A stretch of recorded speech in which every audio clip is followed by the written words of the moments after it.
Welcome to a story of a nation that's overschooled, but underemployed. It's the great Indian paradox. I'm your Salim Abraham and you're watching InfoFeed.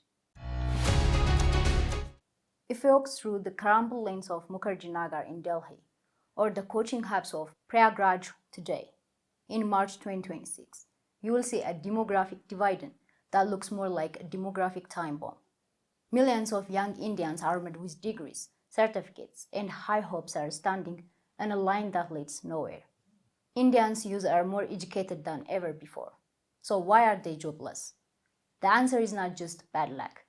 It's a systematic failure. A historical leapfrog and a cultural obsession that has finally hit a wall. Let's look at the big picture. To understand 2026, we have to go back to 1947. Most developing nations follow a predictable, boring, but effective script.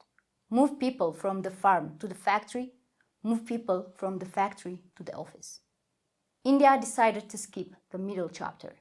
Under the Nehruvian vision, we invested in a high-end temples of modern India, the ITs and heavy industry. We created an elite class of engineers who could build rockets but didn't build a manufacturing base that could employ the millions who weren't geniuses. When the 1991 liberalization hit India, leapfrogged straight into services. We became the world's back office. It was brilliant for the top 10%, but it left a massive hole in the middle. We never built the Mittelstand or the massive manufacturing hubs of China or Vietnam. Today, we are paying the price for skipping that step. Then came the 2000s, the era of the private college explosion. Education became India's most profitable business. Every politician with a patch of land opened an engineering and management institute. The result? A degree gold rush.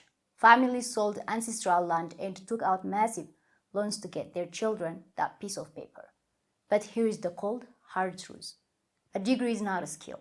By 2024 to 25, industry reporters were screaming that nearly 50% of Indian graduates were unemployable.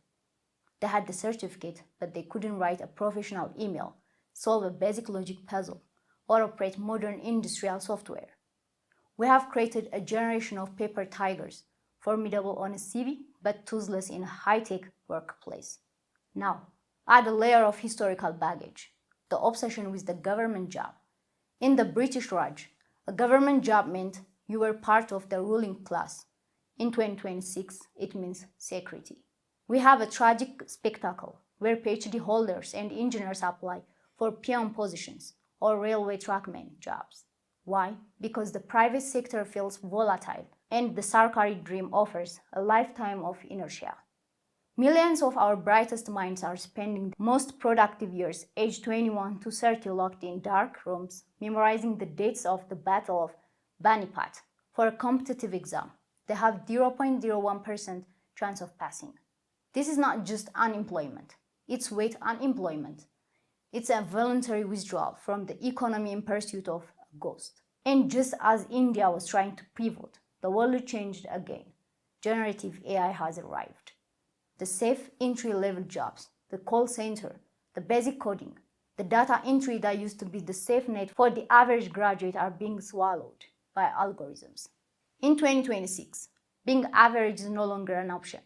While the youth are studying 20th century curricula, the world is moving into a post-credential economy. Employers today care more about your GitHub repository or your ability to prompt an AI than they do about your BA from a Tier 3 university. India's job crisis is a collision of three different centuries. The 19th century, a colonial mindset obsessed with status and government stability. The 20th century, an education system that treats students like assembly line products. The 21st century, a global economy that rewards agility, niche skills, and tech fluency. The degree is no longer the golden ticket. It's just a very expensive piece of paper. Until India fixes its quality of education and bridges the gap between the farm and the high-tech hub, the demographic divide will continue to wait in line. The question is India ready to trade its obsession with degrees or for an obsession with skills? Facts inform, but stories transform.